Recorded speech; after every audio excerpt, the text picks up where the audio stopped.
Mr. President, Secretary General, Excellencies, ladies and gentlemen, there are times in history when the decisions of nations are remembered by posterity.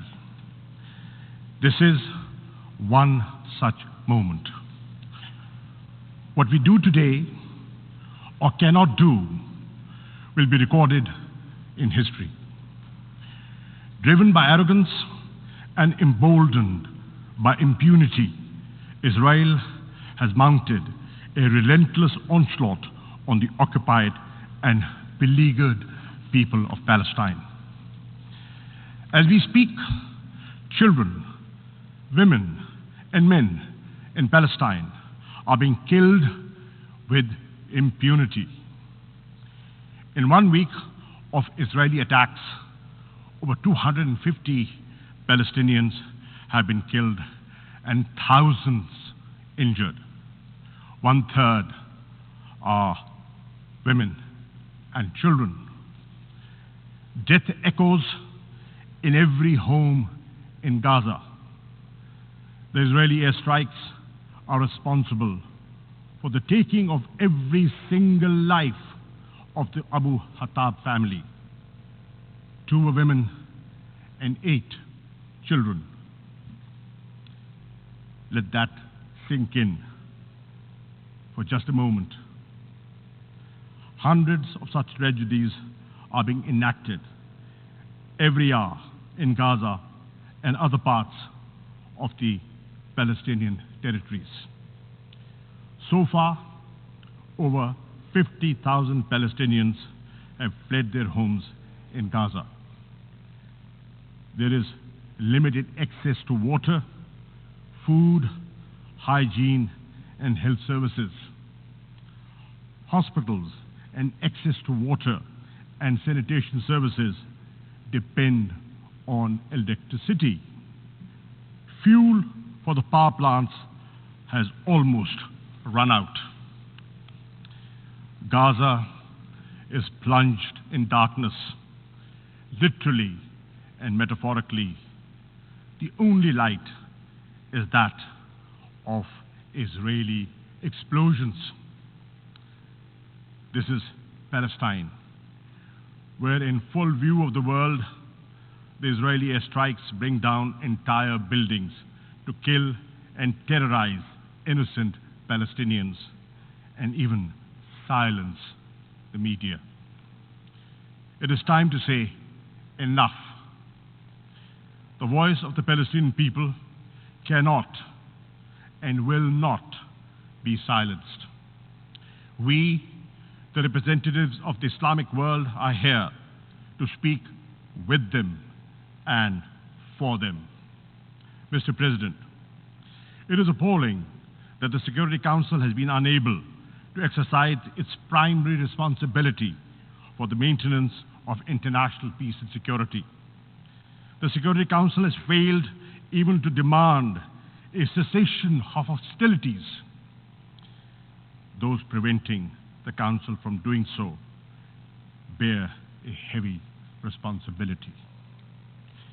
In these circumstances, the General Assembly must assume its own responsibility.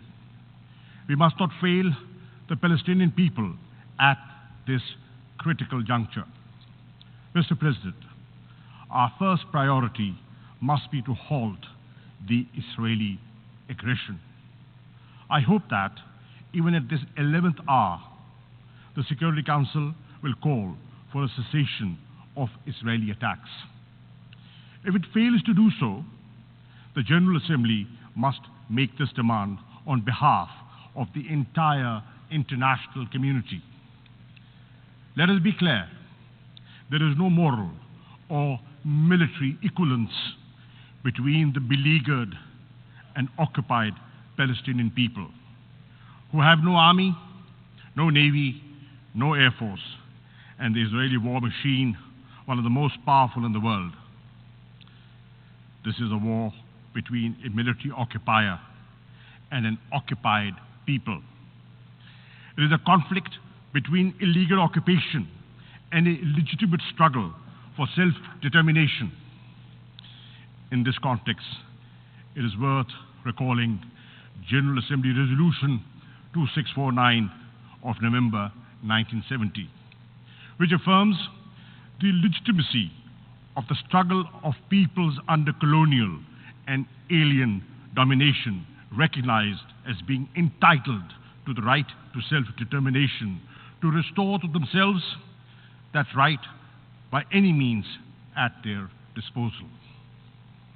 Second, we should mobilize all possible humanitarian help for the devastated Palestinian population in Gaza and other parts of the occupied territories. In addition to the UNRWA emergency appeal, the Secretary General should launch a comprehensive humanitarian assistance plan to provide succor and sustenance to the Palestinians. We need to send medical teams, medicines and other supplies, food, other necessities to Gaza and other parts of the occupied Palestinian territories.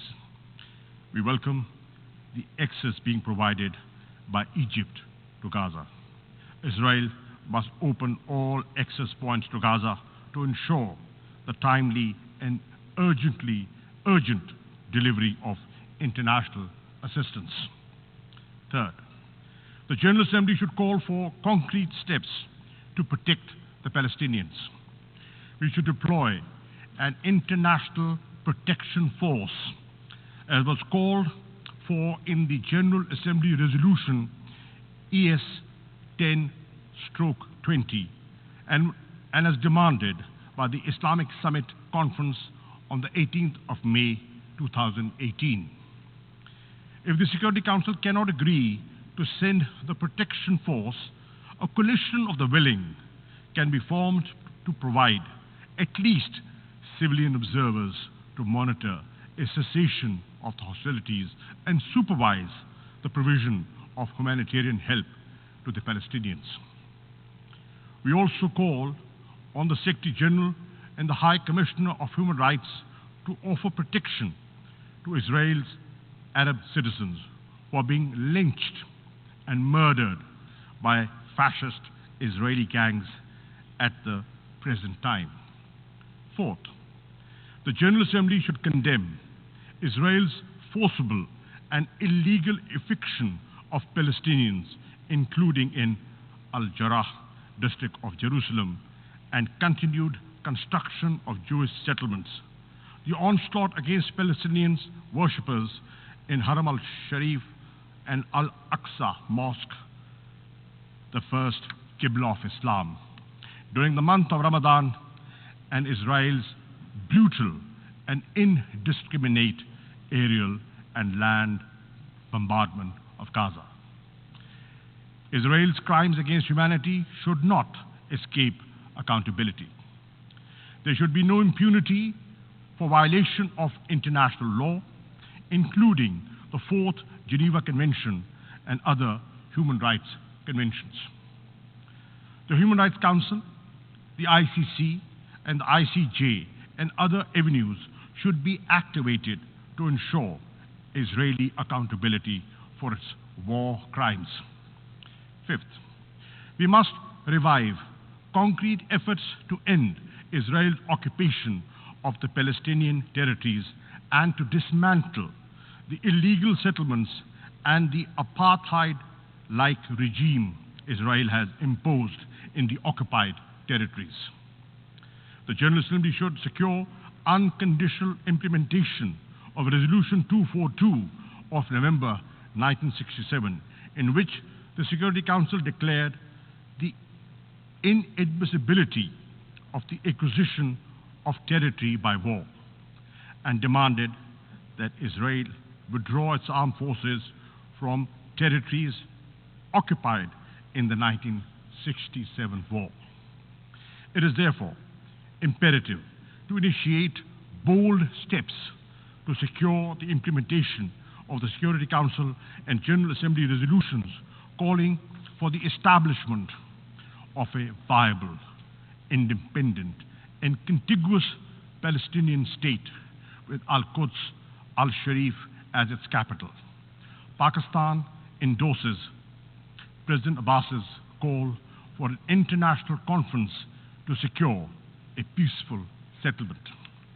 Mr. President, the Palestinian tragedy is at the heart of the turmoil and the conflicts in the Middle East.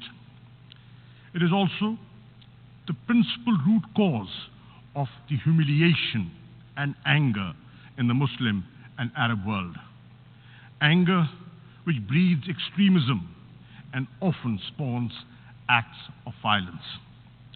A just solution for Palestine is imperative for the maintenance of regional and global peace and security. Clearly, the onus for restoring peace rests on Israel. It must end its occupation. It must implement the resolutions of the Security Council and the General Assembly. This General Assembly session must send a clear message to the Palestinian people and to Israel. It is only through determined and decisive action that this assembly can restore the credibility of the United Nations and demonstrate its effective role in preserving world peace and global order based on equity and justice. I end with a verse from a great resistance poet of Pakistan. "E arz-e Palestine, main bhi hazir hoon." O land of Palestine, I too am there for you. I thank you.